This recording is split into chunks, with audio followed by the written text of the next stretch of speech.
vimos la doctrina de la Trinidad y comenzamos a ver el martes pasado aquel párrafo enorme que tiene incluidas varias doctrinas. Dentro de ellas está el tema de la deidad de Cristo. Y es uno de los temas más importantes, es el tema vertebral del Evangelio y de la iglesia cristiana. Y, señores, es penoso ver que hablamos de Cristo, pero no conocemos a Cristo. Lo dije en el sermón del domingo, citando a Miguel Núñez, que dice que hay una sola cosa peor que no ser cristiano, y es pensar que eres cristiano sin serlo. Mucha gente anda confundida porque visita una iglesia, porque tiene años que pasó al frente a un llamado sin tener una relación clara con Jesús. Fíjense que la gente tiene una confusión tan seria con el tema del Padre, del Hijo y del Espíritu, que le llama a todo eso. Yo voy a profundizar un poco en eso hoy para que vayamos entendiendo cuáles son esas dinámicas. Hemos comenzado a hablar un poco de cristología. Ya dijimos que la cristología es la parte de la teología sistemática que estudia la persona de Cristo. Cuando usted le pregunte qué es la cristología, usted dice, bueno, es la parte de la teología sistemática que se encarga de estudiar la persona de Cristo. ¿Qué es teología sistemática? Su nombre lo dice. Es una manera de sistematizar los grandes temas de la Biblia. Dios, el hombre, el pecado. Primero es la palabra. Eso depende del autor, pero generalmente la mayoría de libros de teología sistemáticas empiezan por la palabra, porque la palabra es la que nos habla de Dios. La gente dice, bueno, Dios es el primer tema. Ok, puede serlo perfectamente, pero su palabra. El Espíritu Santo, la Trinidad, Cristo, el hombre, el pecado, todos esos son temas amplios en la Biblia, ¿cierto? Si usted va a hacer un estudio de algo, usted toma los grandes puntos que eso trata. Y la teología bíblica, como hemos descrito, es cómo esos puntos se van interconectando a través de la historia de la redención. Cómo se conecta el pecado, la persona del hombre, Dios el Padre, en este tipo de cosas. Cuando hablamos de cristología, no sé si recuerdan en el tema de la Trinidad, cómo mucha gente no entiende lo que es la doctrina de la Trinidad y usan expresiones tan infantiles o tan ignorantes, lamentablemente, como, bueno, esto es para Dios. Sí, Dios es un genérico. ¿Quién es Dios? El Dios del cristianismo es Cristo. Sin embargo, Cristo y el Padre son uno en esencia, aunque son dos personas totalmente diferentes. A nivel de personas son dos personas diferentes. A nivel de esencia es lo mismo. Y ahí fue que vino la gran confusión del siglo segundo, del siglo tercero de este tiempo. Usted va a una iglesia y la gente ora, y orando usted se da cuenta de que hay una dislexia teológica. O sea, una cosa dice la cabeza, otra cosa dice la boca, y tartamudeamos, pero tenemos una experiencia mística y estamos en paz con Dios. Pero eso no es correcto, porque no estamos orientándonos correctamente. Recuerdan que le había dicho que sería muy bueno hacer el ejercicio de describir cada una de las personas de la Trinidad y ponerle los atributos y ponerle el rango de acción. Usted dirá, bueno, ¿estuvo Cristo presente a la hora de la creación? Definitivamente, porque son tres personas eternamente existentes. No hay ninguna inferior. Eso se llama subordinacionismo. Ahora, ¿por qué mencionamos esto? Bueno, porque cuando la gente ora en las iglesias, y yo le escribí a alguien algo hoy sobre una decisión que debe tomar, y me estaba diciendo, y tiene una disyuntiva. Hermanos, ¿quién es el que nos ayuda en nuestras debilidades? Romanos 8:26. ¿Quién? El Espíritu Santo. ¿Quién es el que nos guía a la verdad? y es tan complejo. Yo recuerdo, les comenté que cuando yo di alguna charla respecto de este tema, alguien me dijo, esa es una doctrina nueva. No es una doctrina nueva porque parecería un triteísmo. O sea, como que le estamos orando a tres dioses. Bueno, le estamos hablando a tres personas diferentes, que son Dios. Todavía yo lo digo y la gente está como, ¿cómo es exactamente? Porque es más fácil pasar el Niágara en bicicleta, ¿verdad? Es más fácil usted agarrar en un colador y meter a Dios, al Hijo y al Espíritu Santo, a Dios el Padre, Dios el Hijo y Dios el Espíritu Santo, en un condodo. Eso hicieron los monarquianistas y de ellos vamos a hablar más adelante. Es más fácil ver a Dios como uno. De hecho, lo vamos a mencionar más adelante, no voy a tomar el tiempo ahora, pero a lo que nos referimos es que aunque Jesucristo prometió estar con nosotros todos los días hasta el fin, ¿qué dijo? Es necesario que yo me vaya para que les envíe al Consolador y Él les consolará y Él les guiará a toda verdad y Él les convencerá de pecado y de justicia y de juicio. Entonces aquí sí podríamos decir que la iglesia ignora la persona del Espíritu Santo porque ignora la obra del Espíritu Santo en el creyente. ¿Sabías que sin el Espíritu Santo no fueras cristiano? Que la regeneración la hace el Espíritu Santo de Dios. Esa no es una labor de Cristo, esa es una labor del Espíritu Santo. La sangre de Cristo es la que es vertida y aplicada por el Espíritu de Dios en nuestra vida. Es decir, la sangre de Cristo nos limpia de todo pecado, pero el que la aplica en nuestras vidas es el Espíritu Santo.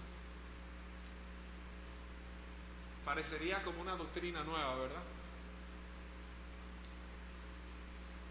Pero debemos ser coherentes doctrinalmente. Si creemos en la Trinidad, debemos entender la Trinidad. Y debemos estar claros de cuál es el papel de la Trinidad, de cada uno de los personajes que interactúan. Es Dios, es un solo Dios en tres personas. Un solo Dios en tres personas. El punto de Cristo es un punto interesante. El martes pasado hablábamos acerca de la cristología antioqueña y de la cristología. ¿Cuál era la otra? ¿Cuál era la diferencia? Que una decía que Cristo era Dios. ¿Cuál? La Alejandría. La antioqueña era que establecía que Jesucristo era 100% humano y la alejandrina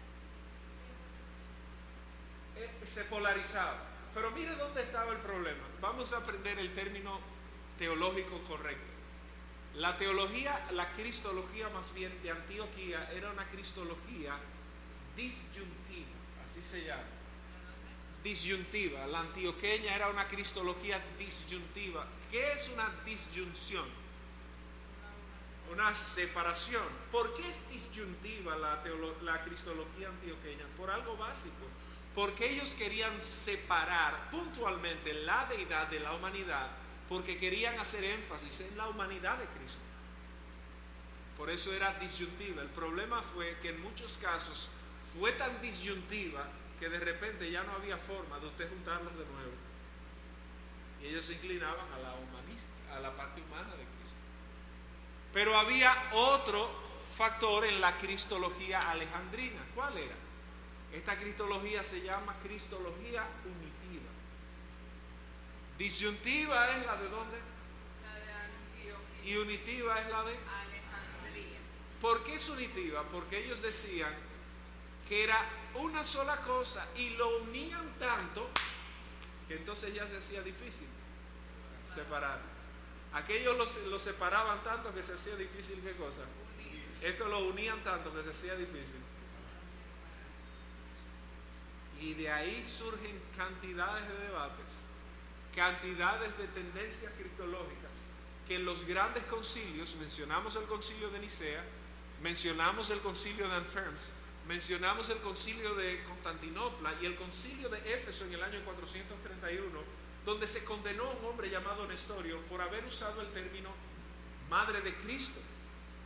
De hecho, habían personas que eran tan geniales, y yo digo geniales porque lo eran, que cuando eran acusados de herejía o de negar a Cristo, sobre todo en el segundo siglo, cuando se desatan ciertas persecuciones, hubo uno de ellos que fue precursor de una cristología disyuntiva fuerte. Él decía, bueno, nosotros negamos a Cristo, no negamos a Dios. Cristo era un hombre. Para justificar que había caído en la apostasía de negar a Cristo para preservar su vida, comenzó a decir, no, es que Cristo era un hombre.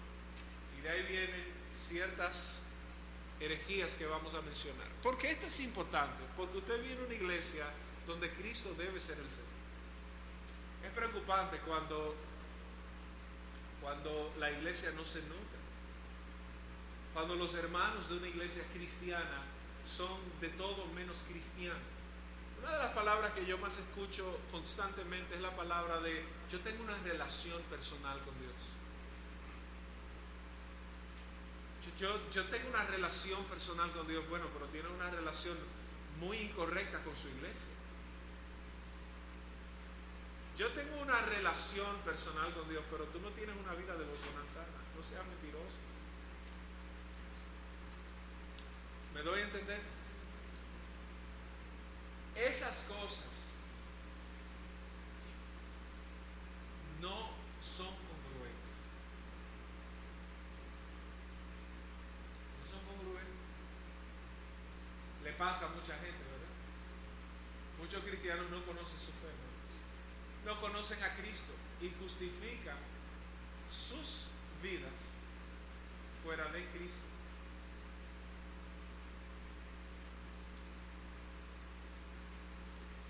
Habiendo dicho esto, nosotros como una iglesia cristiana debemos siempre exaltar a Cristo en nuestros corazones y debemos hacer un fuerte énfasis en conocer a Cristo y que a su familia y a su casa y a su vida devocional, laboral y de piedad usted se lleve a Cristo.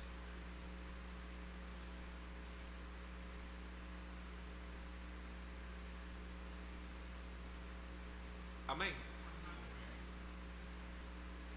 Yo no le voy a pedir, y yo creo que sería mucho exigirle a una iglesia, a una congregación donde la gente sepa teología como si fuera un seminario o a una institución o una universidad. Sin embargo, yo creo que es muy importante que la iglesia pueda conocer con precisión los elementos fundamentales de la teología cristiana, de la historia cristiana. Y a mí me gusta ver cómo las iglesias se van pareciendo a sus pastores. Por eso debemos cuidar con mucho celo el cuerpo pastoral de la iglesia. Porque ¿cómo vamos a moldear una iglesia? ¿Cómo se moldea el cuerpo de Cristo? Desde el púlpito. El púlpito es el lugar más importante que tiene una iglesia. Evidentemente el modelaje es fundamental, como hablábamos el domingo, pero el púlpito es un lugar fundamental. Las iglesias en muchos casos se parecen a sus pastores. Si nosotros fuéramos personas extrovertidas, carismáticas, lo más de aquí hubiera otro tipo de servicio.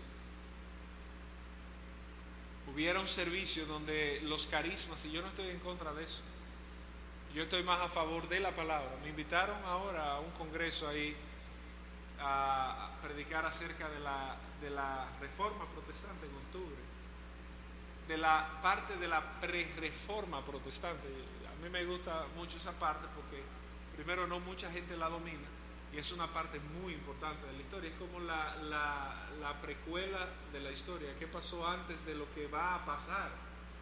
Cuando Lutero clava las tesis, no fue un accidente como la Revolución Francesa, fue algo que se fue gestando en el tiempo y que ese fue el colapso para la gloria de Dios y un cambio fundamental. Ahora el tema es de que nosotros como iglesia debemos hacer constante énfasis en las doctrinas que nosotros creemos. Usted puede ir a cualquier iglesia, y en cualquier iglesia usted va a un culto mucho más divertido, entretenido y espiritual que este. Usted va y usted es hombre por los aires, unción del cielo, repartición de nuevos dones. Hoy Dios va a dar casa, va a dar esposo, va a dar nuevos trabajos, va a dar carro, va a dar jipeta, va a dar salones, va a dar... oh, tremendo. Y yo no estoy... Efectivo. En dinero. Y nos encanta eso. Pero cuando nos enseñan la palabra de Dios y estos temas que son intrincados, se crea en nosotros cierta reactividad porque queremos sentir algo. Eso es como cuando la gente va al gimnasio y empieza a entrenar y a la semana quiere verse en forma. Pero hay un procedimiento para todas las cosas. La otra pregunta es, ¿qué tú quieres lograr con tu vida cristiana? Experimentar a Dios no es lo mismo que conocer a Dios. Tú puedes experimentar un cortocircuito en tu vida o un electrocutarte, básicamente. Y eso no implica de que tú conozcas la electricidad. ¿Me doy a entender? Tú puedes llegar a un lugar y sentir algo y puedes que sientas algo del Espíritu Santo. Eso no significa que conoces al Espíritu Santo. Y cuando te creas una idea paralela a la palabra, estás totalmente perdido y estás creyendo en otro Dios. Porque el referente para todas las doctrinas es la palabra de Dios. Estuvimos hablando de las sectas, hablamos del arrianismo. ¿Quién recuerda un poco del arrianismo? El arrianismo implicaba que Jesús era la primera criatura creada, pero no era Dios, era inferior al Padre. Arrio, ¿verdad? De Libia comenzó a hablar de todas estas cosas en Alejandría, fue discípulo de Luciano. Bueno, el arrianismo se propagó de una forma impresionante. Impresionante.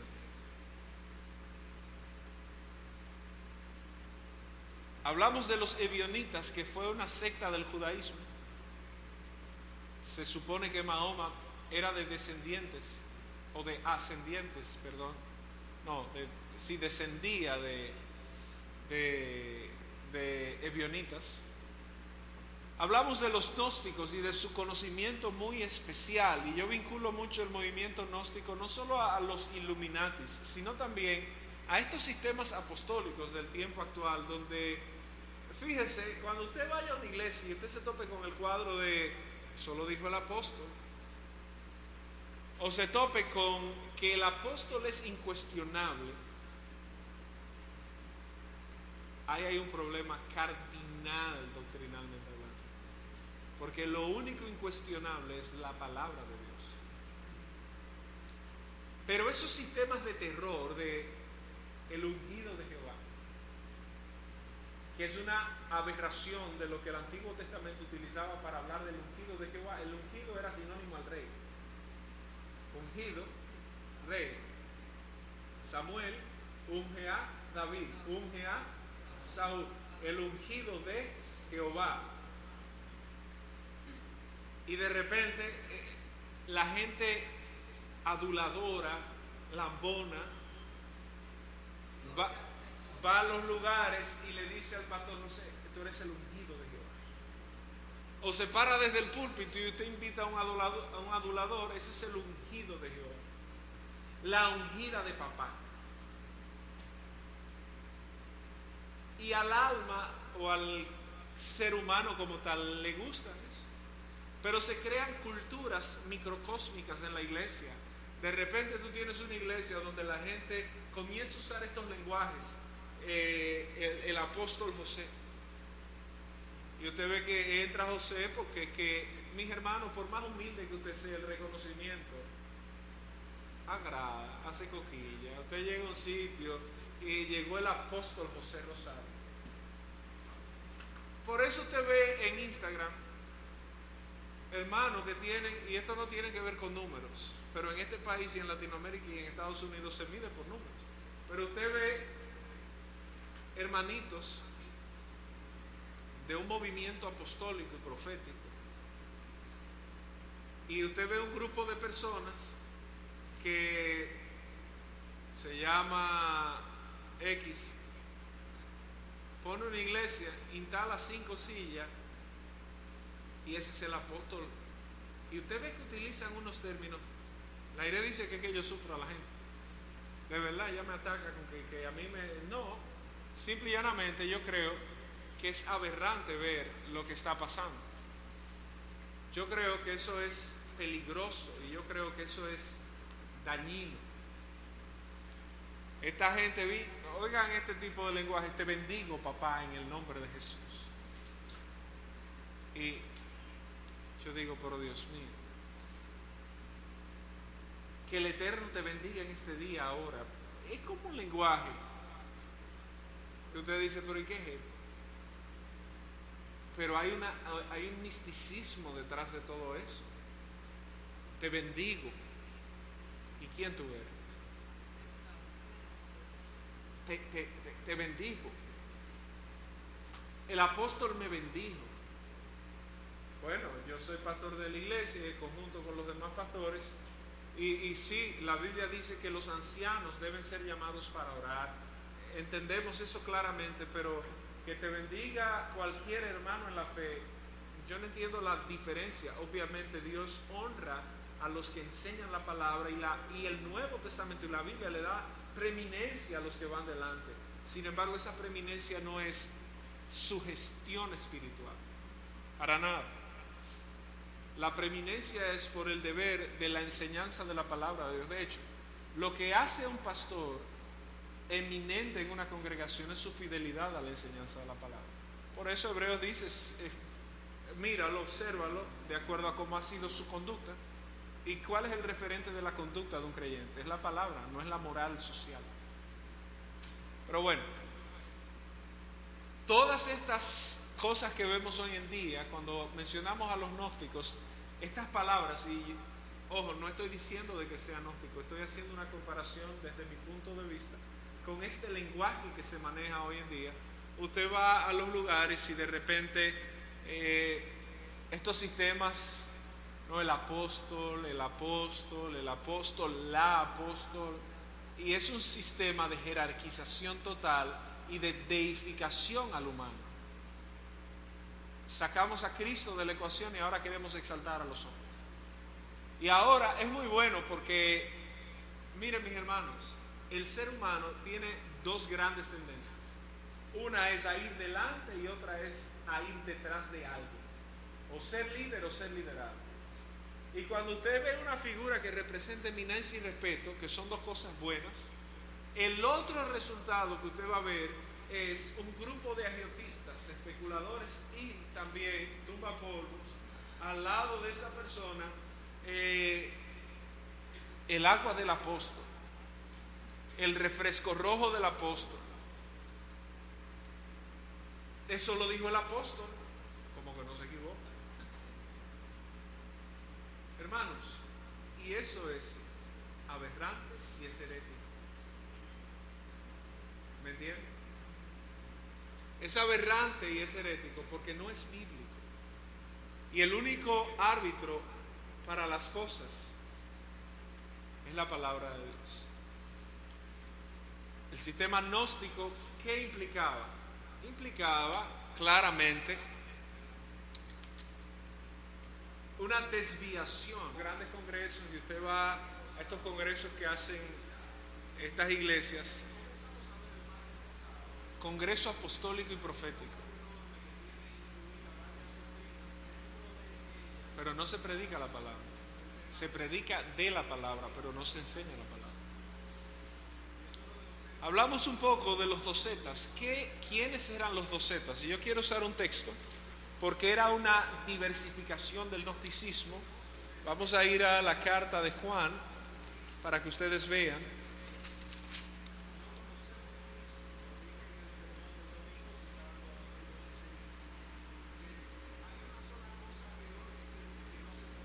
Vamos a ir a la segunda carta de Juan, versículo 7. Segunda carta de Juan, verso 7.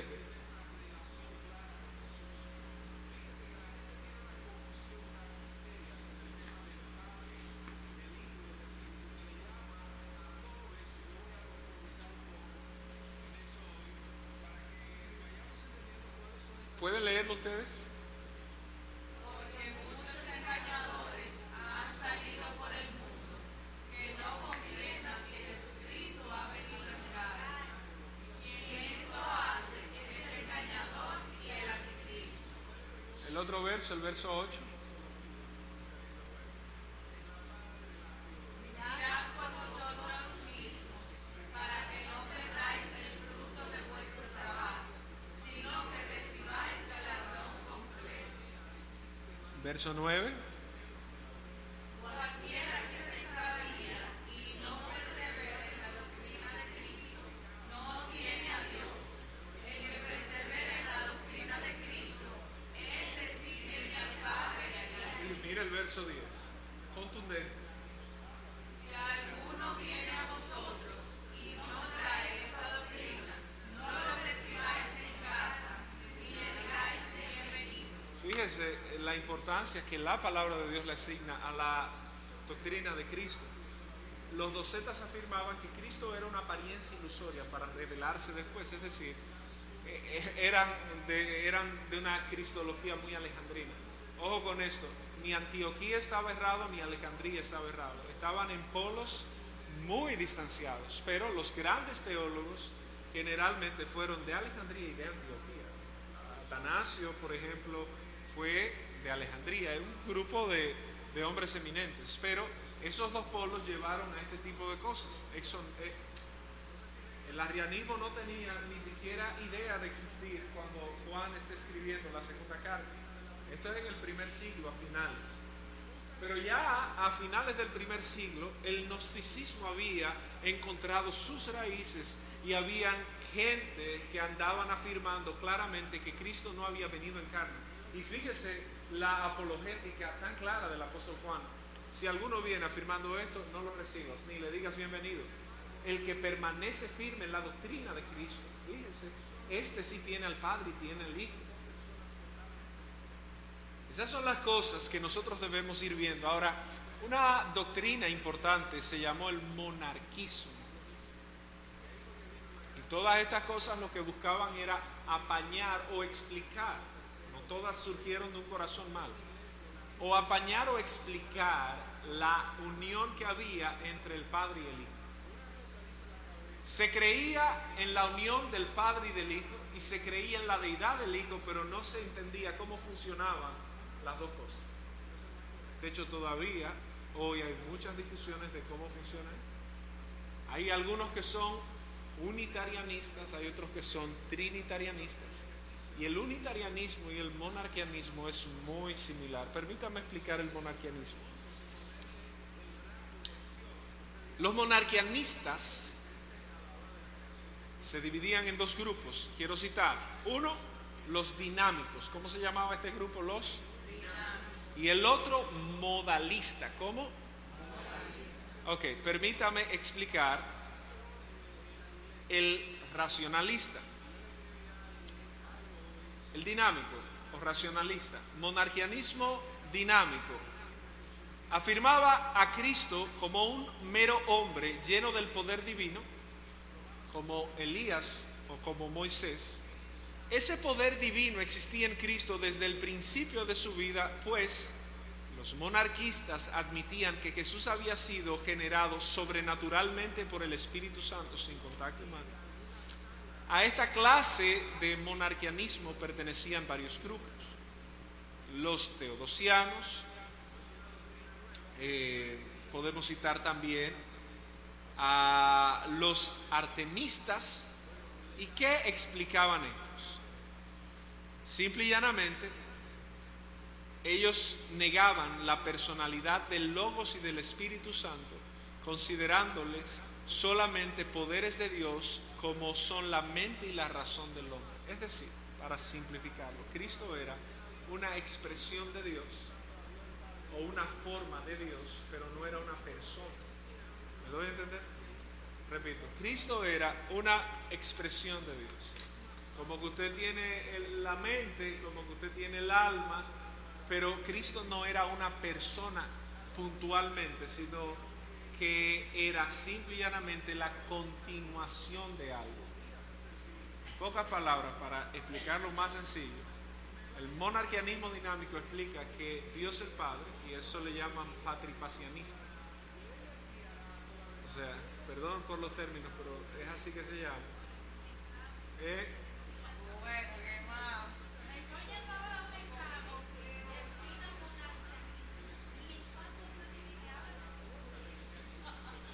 Bueno, el patripacianismo, porque la idea es que lo entendamos, los monarquianistas estaban divididos en dos grandes grupos, dinámicos y modalistas. Los dinámicos afirmaban claramente que sin dínamo, ¿verdad?, de poder o energía, las manifestaciones que vemos del Hijo y del Espíritu Santo son modos de Dios, ¿verdad? Son elementos de Dios. Y ellos decían que quien murió en la cruz del Calvario fue literalmente Dios el Padre en modo el Hijo. ¿Entiendes?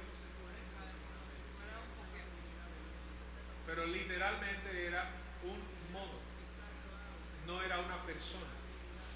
Y era una manera de ellos tratar de explicar. La otra idea era que es el monarquianismo modalista, o básicamente enseña que Dios es único y que todo lo que pasó fue Dios. El Hijo era una representación de Dios literalmente, el Espíritu Santo era una representación de Dios literalmente, y todo lo que pasó fue Dios el Padre, punto. No existe no hay idea de Trinidad en este planteamiento. Es más complicado cuando usted ve de dónde vienen ellos, porque eran buenos teólogos, tuvieron muchos seguidores. Y no estaba, es decir, era un tema bastante complejo, porque no es que se negaba, en algún caso se negaba la divinidad de Cristo, pero en otros no. Lo que no se explicaba bien era la unión entre el Padre y el Hijo. Y más adelante, ese grupo se llamó los macedonianos.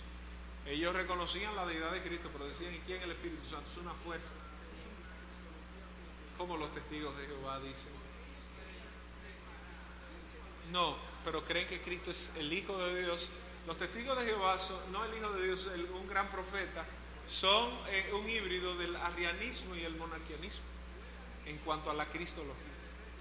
Los testigos de Jehová, porque que ellos asumen que ellos son testigos de quién, que solo es Jehová, que es el matatán, que no hay otro tipo de Dios sino que es Jehová. Entonces ahí eso es un monarquianismo.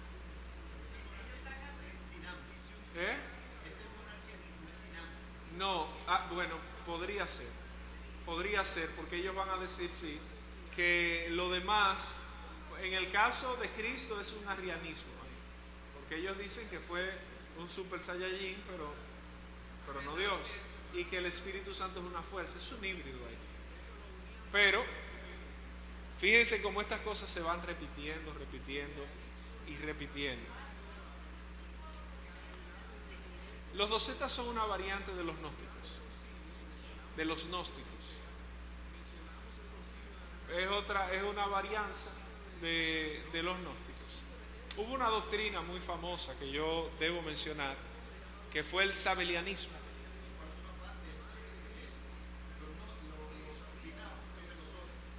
Lo dije, los modalistas. Permítame definirlo. Los dinámicos van a decir que, permítame leerlo literalmente, dice: los dinámicos negaban la deidad de Cristo, considerándolo como una fuerza o poder, mientras que los modalistas, el otro grupo, identificaban al Hijo con el Padre, negando así la pluralidad de personas en la deidad y aceptando una trinidad económica. En pocas palabras, el monarquianismo racional y dinámico no aceptaba la Trinidad. Hablaba de expresiones de Dios. A través del Hijo, del Espíritu Santo eran expresiones. El patripacianismo, el monarquianismo modalista, hablaba de una Trinidad económica, es decir, que Dios el Padre se transformó en Dios el Hijo para hacer lo que tenía que hacer Dios el Hijo y que se transformó en Dios el Espíritu Santo. Es una Trinidad económica. No, porque es Dios el Padre en diferentes modalidades.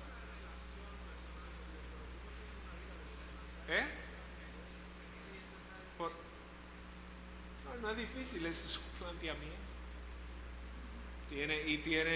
No es que tenga sentido, pero en temas tan especulativos, donde usted puede llegar a ciertas conclusiones, no es tan sencillo. Sabelio, que fue el fundador del sabelianismo,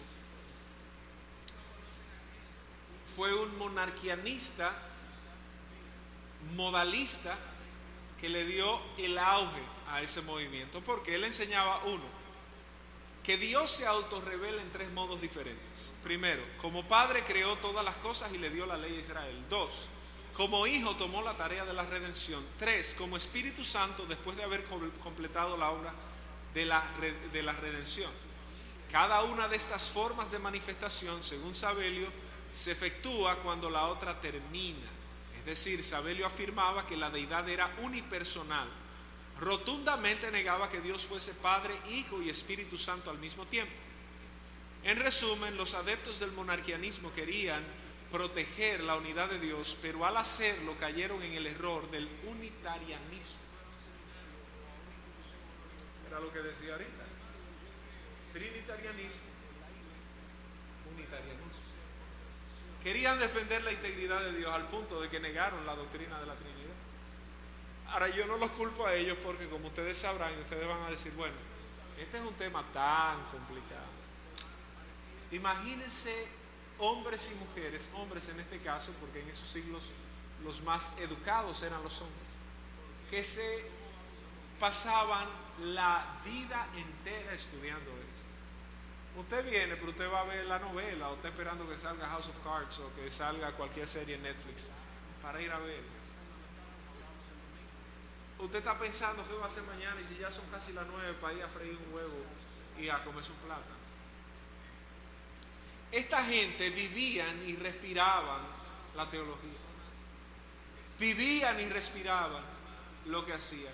Algunos estaban errados, algunos eran mercaderes de la fe, algunos estaban genuinamente equivocados y algunos estaban más cerca de la verdad que otros, pero la verdad absoluta solo la tiene el Señor Jesucristo. Ahora, estos fueron condenados como herejías porque claramente van a chocar con los preceptos de la Escritura. Ahora, usted le dice a una gente que la Trinidad es económica, lo que va a anular la Trinidad y a decir que son modalidades diferentes, como decía Sabelio.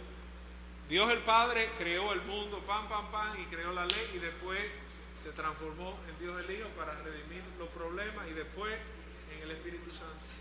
Usted dirá, bueno, pero obviamente yo no soy de esa escuela, yo creo cardinalmente en la Trinidad como parte de nuestra doctrina, pero no es un ejercicio loco. Más adelante vamos a ver una doctrina que se llamó apolinarianismo, aquí lo tenemos. Y este hombre, que fue, nació en la Odisea, pero se asentó en Roma, ya estamos en el siglo IV, y fue obispo de la Odisea. La mayoría de esta gente eran obispos de iglesias, no eran locos que salían, sino pastores, obispos, personas de eminencia, presbíteros, que estaban día a día con las cosas que tenían que hacer. ¿Qué enseñaba Apolinario? Apolinario enseñaba básicamente, era gnóstico, es lo primero. Ya usted sabe que hablaba de algún tipo de revelación que le guiaba a la gente a emanciparse y a liberarse de este mundo. Pero Apolinario, junto con lo que se llamó el monotelismo, hablaban de que, ok, ¿cómo explicamos la divinidad y la humanidad de Cristo? Bueno, ellos decían, el físico era humano, pero lo interno era divino. Lo que ellos no sabían diferenciar, bueno, y decía, y lo que se produjo en la mente fue el logos. Suena chulísimo, pero ¿cómo lo explicamos?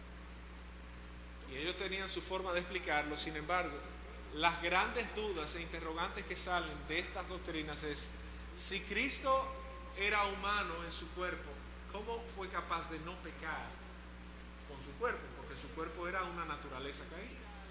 Esa es una pregunta. La otra pregunta es, si Cristo no fue humano en su mente, porque en su mente habitaba el Logos, ¿cómo Cristo iba a redimir la mente caída del hombre en la cruz del Calvario? ¿Me sigue? Porque la misma Biblia dice que Él es el sumo sacerdote que fue tentado en todo y que no hubo pecado en Él. O sea que para Él habernos redimido, Él tuvo que haber pasado lo que un humano pasa para hacer el sacrificio perfecto.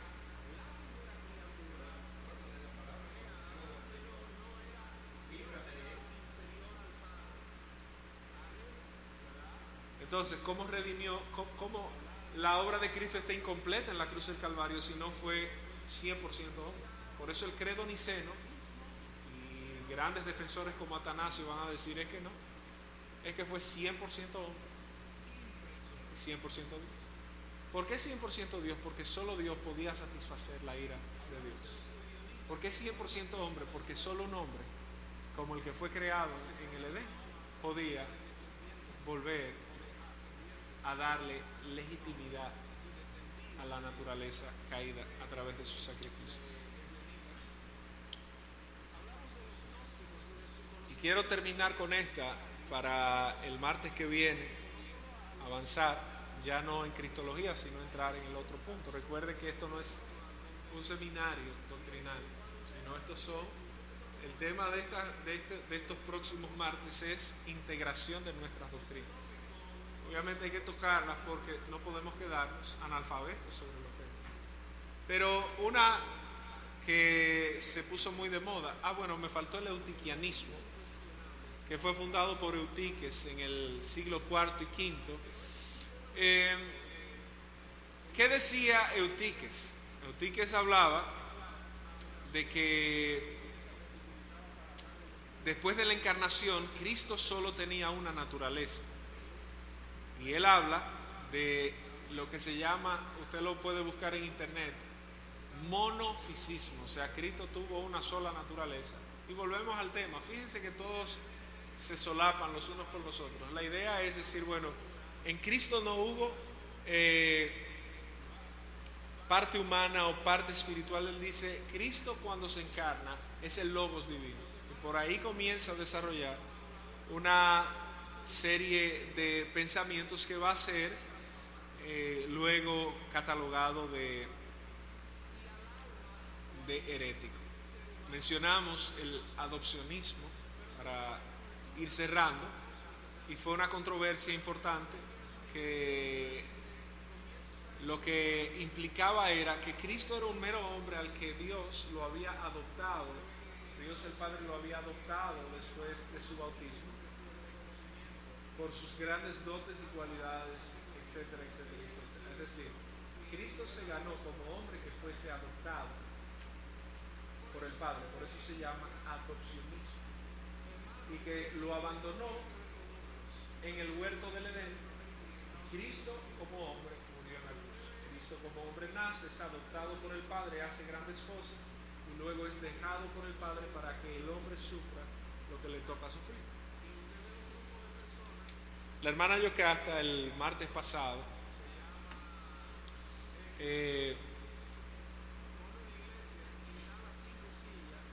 hablaba de María, y yo mencioné el nestorianismo el martes pasado. Quiero cerrar con el nestorianismo.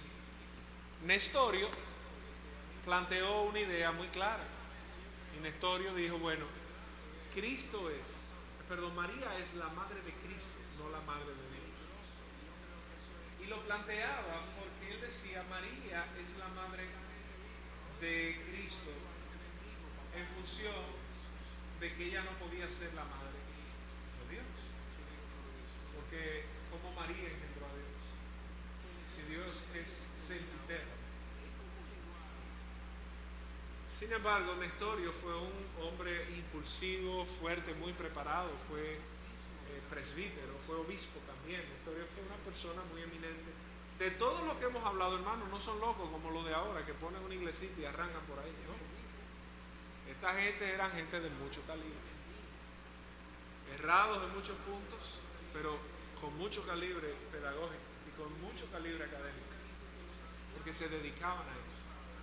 Pero Nestorio, cuando planteó eso, destapó una olla de grillos, porque lo planteó en una época donde todavía estaba muy latente el conflicto del siglo pasado. El concilio de Éfeso fue en el año 431, pero hacía básicamente un siglo y muchos años después siguió constantemente ¿cuál conflicto? El conflicto arriano. Atanasio defendiendo la divinidad de Cristo, Ambrosio de Milán más adelante, y luego de ahí vemos con claridad los temas de Agustín de Hipona, de Jerónimo de Estridón, compañía y compañía por acciones. Nestorio destapó una olla de grillos que los evangélicos no han sabido manejarla todavía, porque muchos evangélicos, nosotros, usamos expresiones como, bueno, María es la madre de Cristo, pero no la madre de Dios. Y lo que queremos es rehuirle al error garrafal del catolicismo romano de la idolatría a María. Pero ese no es el planteamiento correcto, porque al decir que María es la madre de Cristo y no la madre de Dios, no estamos atacando la mariolatría, estamos atacando la deidad de Cristo. Porque estamos diciendo que María parió a Cristo, pero que no parió a Dios. Y creemos que estamos diciendo algo muy inteligente. No. Si Cristo es Dios, entonces María fue la madre de Dios. Eso no le da a ella un título especial, no se equivoque. Ella fue usada por gracia. Y así le respondo a Yoki. Lucas, cuando habla de la anunciación, María dice, halle tu sierva gracia. ¿Y cómo le dice el ángel? ¿Has hallado qué cosa? No fue por obras, fue por gracia, literalmente. Así como Dios te salvó a ti, que fue por gracia, no porque tú eras bonito, así Dios eligió a María. Por gracia. Y es importante porque mucha gente quiere venerarla y como un personaje predilecto. Bueno, si venerar sería la palabra, pues yo venero a Elías porque me cae mejor que María. Y si usted venera a María porque le cae bien, perfecto. Venerar es como respeto. Es una forma que todavía en los cánones católicos del Vaticano permanece. Pero ese no es el tema. El tema que nosotros hacemos referencia es por qué fue condenado el nestorianismo. Porque todo asomo que pretendía descalificar la deidad de Cristo no iba a ser aceptado. Hoy en día usted oye a cualquier evangélico orgullosa e intelectualmente decir, María es la madre de Cristo, no la madre de Dios. Y la gente lo aplaude en los sitios. ¿Qué explicación? No, María es la Theotokos, la madre de Dios. Pero no porque ella fuese engendrada antes que Dios, sino porque Cristo era Dios y es Dios. Eso no nos hace marianos a nosotros, para nada. O sea, María simplemente fue un instrumento del Espíritu Santo para traer a Cristo. Pero la afirmación, para usted hacer apología contra la mariolatría, contra los que adoran a María, ese no es el argumento claro. El argumento básico es que hay un solo mediador entre Dios y los hombres, que es Cristo.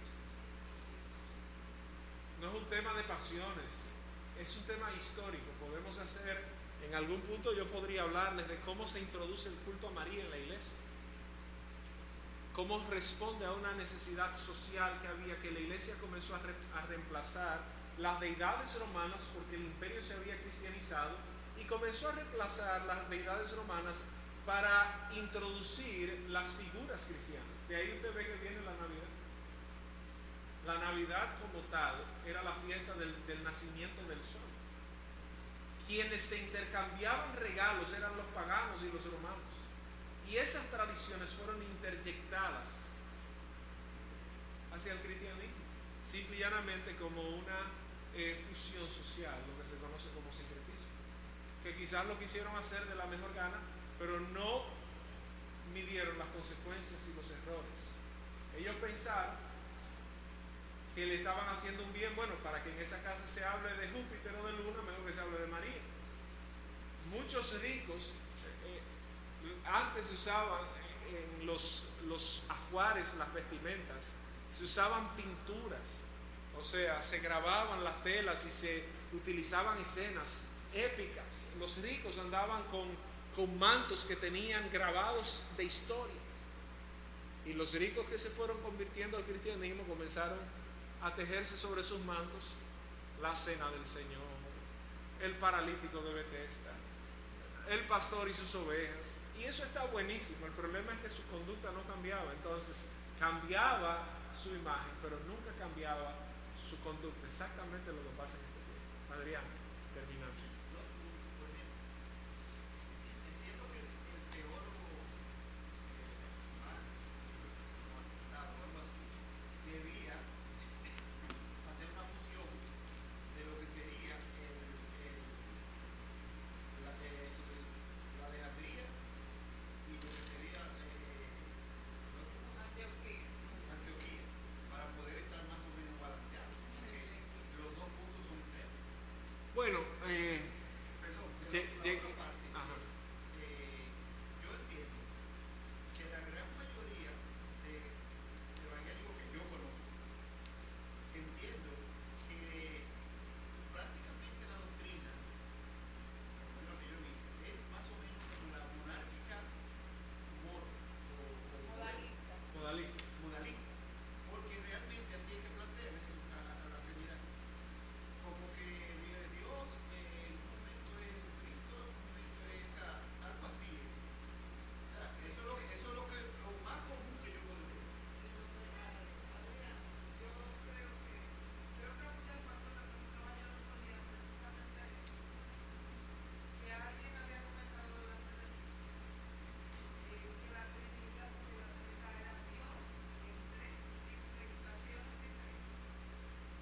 Eso es monarquianismo.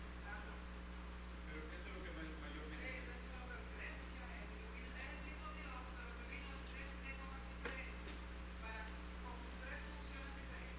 Eso es monarquianismo y eso es opuesto totalmente a la doctrina de la Trinidad.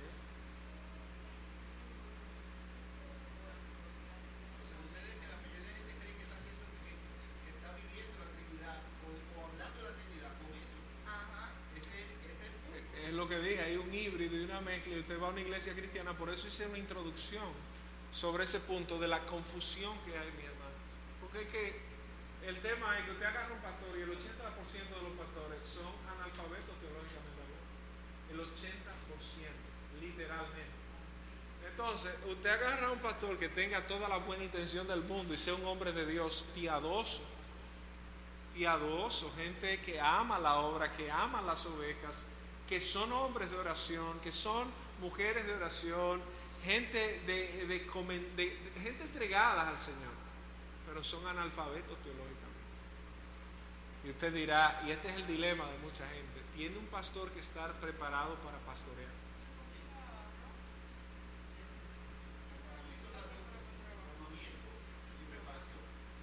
¿Cuál vendría primero? ¿Quién viene primero, el huevo o la gallina? Tiene que irse preparando porque se supone que el llamamiento es en un punto específico. ¿Y cómo sabe que tiene llamado si no se prepara? Porque lo unge La la preparación debe ir isofal. O sea, prepararse no es estudiar, prepararse. Entonces, ¿la preparación es exclusiva para los pastores? Entonces, todos debemos prepararnos y en el camino Dios nos tumba del caballo como Saulo de Tarso. Es ahí donde está la cosa. La gente cree que los seminarios son para pastores.